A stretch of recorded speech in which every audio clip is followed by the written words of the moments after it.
coastal defense ships were warships built for the purpose of coastal defense, mostly during the period from 1860 to 1920. They were small, often cruiser-sized warships that sacrificed speed and range for armor and armament. They were usually attractive to nations that either could not afford full-sized battleships or could be satisfied by specially designed, shallow-draft vessels capable of littoral operations close to their own shores. The Nordic countries and Thailand found them particularly appropriate for their island-dotted coastal waters. Some vessels had limited blue water capabilities, others operated in rivers. The coastal defense ships differed from earlier monitors by having a higher freeboard and usually possessing both higher speed and a secondary armament. Some examples also mounted casemated guns.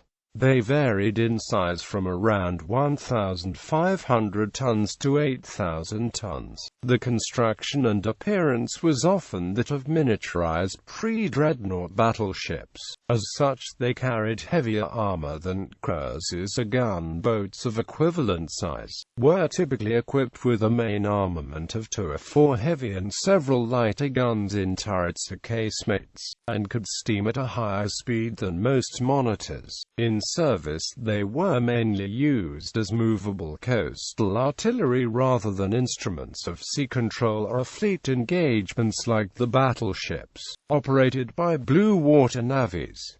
Few of these ships saw combat in the First World War, though some did in the Second World War. The last were scrapped in the 1970s. Navies with coastal defense ships serving as the main capital ships included those of Belgium, Ecuador, Finland, Greece, the Netherlands, Norway, Portugal, Sweden, Thailand, and the British colonies of India and Victoria. Some nations which at one time or another built, bought, or otherwise acquired their own front-line capital ships, such as Argentina, Austria-Hungary, Brazil, China, Germany, Russia, and Spain, also deployed this type of warship, with Russia using 3 at the Battle of Tsushima in 1905. Apart from specially built coastal defense ships, some navies used various obsolescent ships in this role. The Royal Navy deployed 4 Majestic-class battleships as guardships in the Humber at the start of the First World War.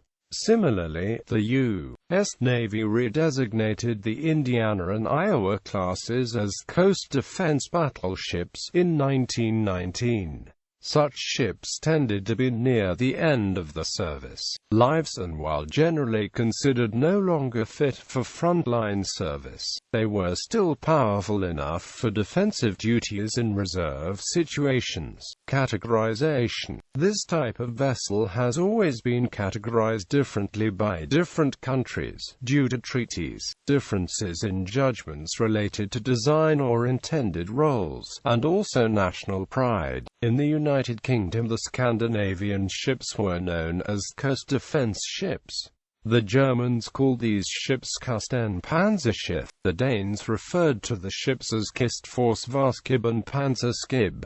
In Norway they were referred to as Panzerskip. The Dutch called the ships Cruiser, Panzership or Slagship. The Swedish term for these ships was initially a class Panzerbat and later Panzerskip. Note, however, that the German Panzerschiff and of the Deutschland class are not coast defense ships. As an example of the profusion of terms and classifications which often contradicted each other, the 1938 edition of Jane's Fighting Ships lists the Swedish Panzerskeps of this Varia class as battleships.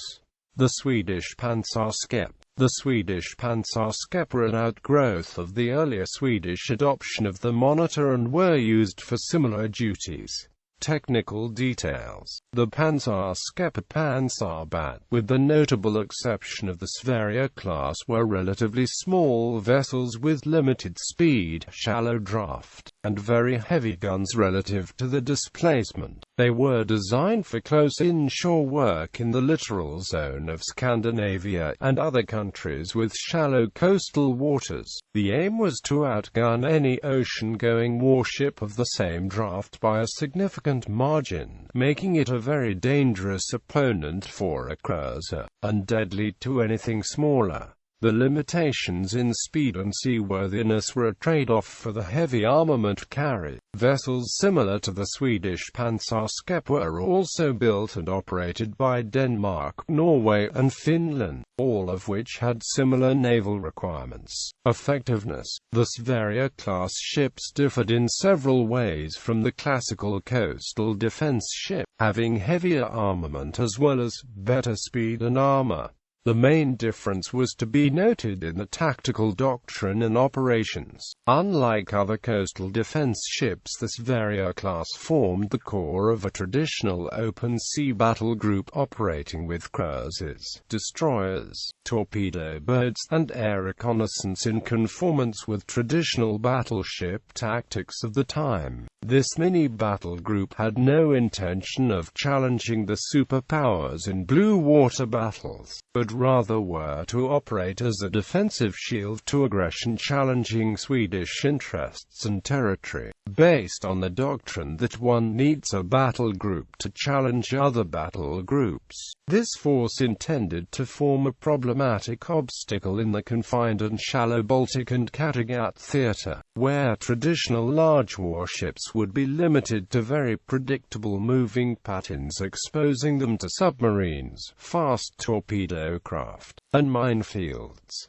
It has been suggested that the Sverige-class ships were one reason why Germany did not invade Sweden during World War II. Such speculation appeared in Warship Magazine Annual 1992 in the article "The Sverige-class Coastal Defense Ships" by Daniel G. Harris. This could be said to have been partly confirmed in the post-war publication of German tactical orders, and of scenarios regarding attacking Sweden. The problems of maintaining an army in Sweden without sea superiority were emphasized, and the lack of available suitable units to face the Swedish Navy was pointed out. Summarizing the question of effectiveness for the Sverige class, it is likely that despite a good armament they would have been too small, slow, and cramped, along with having insufficient range, to perform adequately against any traditional battle cruiser or battleship in a blue water scenario. However, if correctly used in the home waters and in a defensive situation, they would probably have presented a major challenge for any aggressor. The Dutch Panzerschappen. The Dutch used their armored ships mainly to defend their interests overseas, in particular the colonial possessions in the West Indies and the East Indies. For this reason the ships had to be capable of long-range cruising, providing artillery support during amphibious operations, and carrying the troops and equipment needed in these operations. At the same time, the ships had to be armed and armored well enough to face contemporary armored cruisers of the Imperial Japanese Navy, and as such they were expected to act as mini-battleships rather than strictly as coastal defense vessels. The last Dutch panzer ship, HNLMS De Zeven Prevention, was built in 1909 as a stopgap measure while the Dutch Admiralty and government contemplated an ambitious fleet plan comprising a number of dreadnought battleships. This ambition was never realized due to the outbreak of the First World War. The Second World War put an end to a similar project to obtain fast capital ships in the late 1930s with German assistance. Prior to the Second World War, the Dutch had relegated all the surviving panzer ships to secondary duties.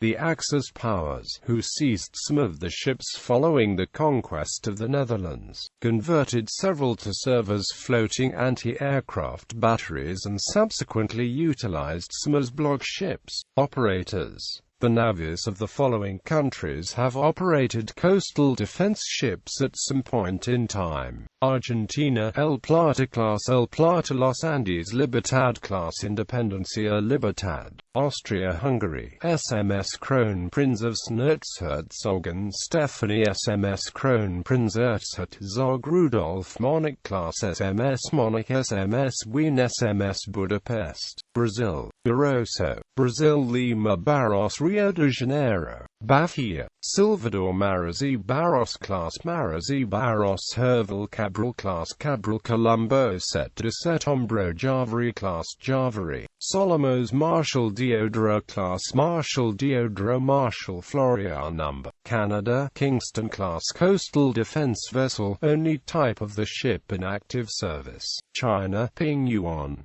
Alfred Fishiped Skram Niels Jewel. Finland, Vanamoinen class Panzerliver ship Silmarinen Vanamoinen. France, Gemapes class 6,476 tons. Gemapes, Hulk, 1911. Valmy, stricken 1911. Bouvines class 6,681 tons. Amiral Treheut, stricken 1922. Bouvines, stricken 1920. Germany, Siegfried class Siegfried. Beowulf, Frithjof, Hagen, Heimdall, Hildebrand, Odin class Odin AGIR. The Netherlands, Evertsen class HNLMS Evertsen, HNLMS Piet Hein, HNLMS Kortenair Koningen Regentus class HNLMS Koningen Regentus, HNLMS De Ruyter, HNLMS Hartog Hendrik, HNLMS Martin Harpert Zuntromp, HNLMS Jacob van Heemskerk, HNLMS De Zeven Provinciën. Norway, Tordenskjold class HNOMS Tordenskjold, HNOMS Harald Harfag Eidsvold class HNOMS Eidsvold, HNOMS Norgebjorgven class. Both ships were requisitioned by the Royal Navy during World War I while under construction, completed and served as the monitors HMS Glatin and HMS Gorgon, HNOMS Bjorgven, HNOMS Nidaris. Portugal, Vasco da Gama. Russia, Uragan class Novgorod class, later reclassified as coastal defense armor-clad ships Novgorod. Rear Admiral Popov, Admiral Ushakov class, Admiral Ushakov, Admiral Sinevin, General Admiral Graf Apraxen. Sweden, SVEA class SVEA. Gotha Thule Odin class Odin. Thorniordrisjeten Erin class Erin. Wassa, Tapahetin Manlighten Oscar II Sverige class Sverige Gustav V Drottning Victoria. Thailand, Rata Narcosin class Rata Narcosin Sukhot I Thonburi class HTMS Shri Iugr HTMS Thonburi. India, Cerberus class Magdala Abyssinia. British colony of Victoria, Cerberus class HMVS Cerberus.